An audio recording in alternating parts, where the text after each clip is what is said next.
Assalamualaikum warahmatullahi wabarakatuh. Perkenalkan, nama saya Ikhlasul Amal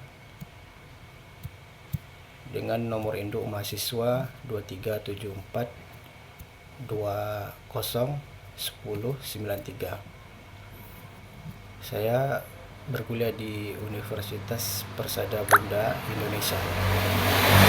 Baiklah, di sini saya akan menjelaskan pembahasan mengenai hukum kepailitan berdasarkan Undang-Undang Nomor 37 Tahun 2004 tentang kepailitan dan PKPU secara sistematis dan akademik. A. Pembahasan hukum kepailitan. Hukum kepailitan merupakan cabang hukum perdata khusus yang mengatur tata cara penyelesaian utang piutang secara kolektif terhadap debitor yang berada dalam keadaan tidak mampu membayar utangnya yang telah jatuh tempo dan dapat ditagih. Peraturan ini bertujuan untuk memberikan kepastian hukum, keadilan, dan perlindungan hukum bagi semua pihak yang berkepentingan, baik debitor maupun kreditor. Secara normatif, kepailitan menurut Pasal 1 Angka 1 Undang-Undang Nomor 37 Tahun 2004 adalah sita umum atas seluruh kekayaan debitor pailit yang pengurusan dan pemberesannya dilakukan oleh kurator di bawah pengawasan hakim pengawas. Dengan demikian, sejak putusan pailit diucapkan, debitor kehilangan hak menguasai dan mengurus harta kekayaannya, dan seluruh harta tersebut menjadi boedel pailit.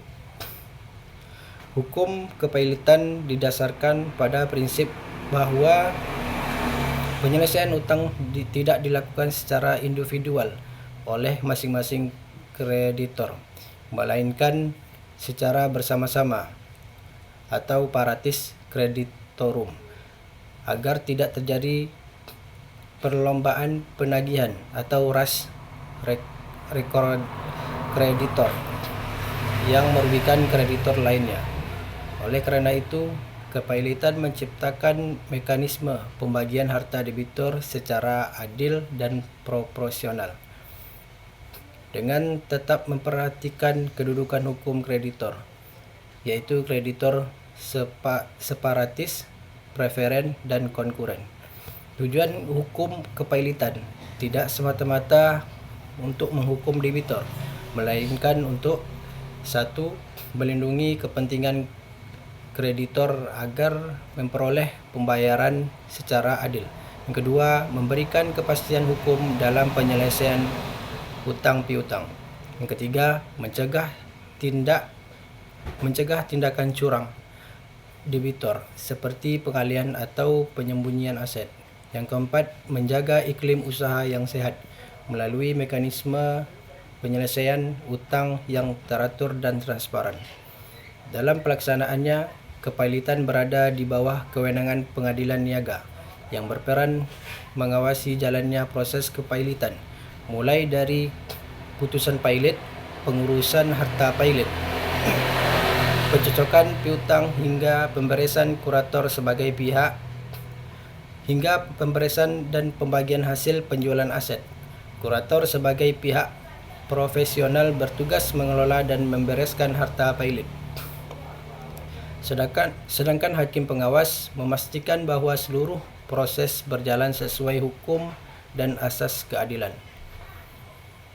Dengan demikian, hukum kepailitan berfungsi sebagai instrumen hukum penyelesaian sengketa utang piutang yang bersifat kolektif, cepat, dan efektif, guna menyeimbangkan kepentingan antara debitor dan kreditor dalam sistem hukum nasional Indonesia.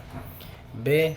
Pembahasan kepailitan dan PKPU secara singkat.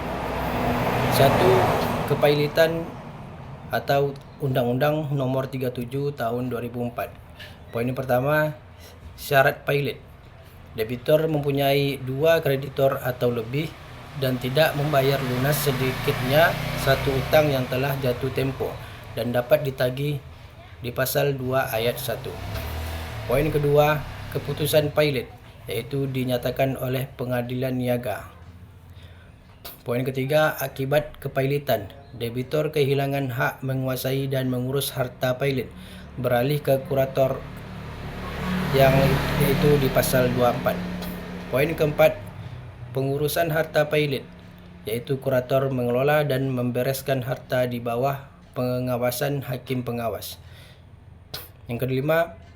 Poin yang kelima, tindakan setelah pilot, yaitu sita umum, pengumuman pilot, pengamanan aset. Poin yang keenam, pencocokan piutang, yaitu rapat verifikasi untuk mencocokkan tagihan kreditor.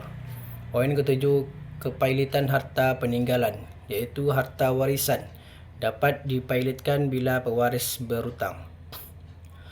Yang kedua, PKPU, penundaan kewajiban pembayaran hutang, yaitu bertujuan memberi kesempatan debitor menyusun rencana perdamaian atau restrukturisasi agar terhindar dari pilot, yaitu di pasal 222. Terdiri dari PKPU sementara dan PKPU tetap. Di sini saya mengambil salah satu contoh kasus, yaitu contoh kasus PKPU PT Garuda Indonesia Persero Tbk tahun 2021 sampai 2022. Garuda Indonesia mengajukan PKPU untuk merestrukturisasi utang kepada para kreditor. Pengadilan niaga mengabulkan PKPU. Rencana perdamaian disetujui mayoritas kreditor sehingga perusahaan tidak dinyatakan pilot dan dapat melanjutkan usaha melalui restrukturisasi utang. Demikian pemaparan yang saya sampaikan. Apabila ada kata yang salah mohon dimaafkan. Wabillahi taufiq wal hidayah. Wassalamualaikum warahmatullahi wabarakatuh.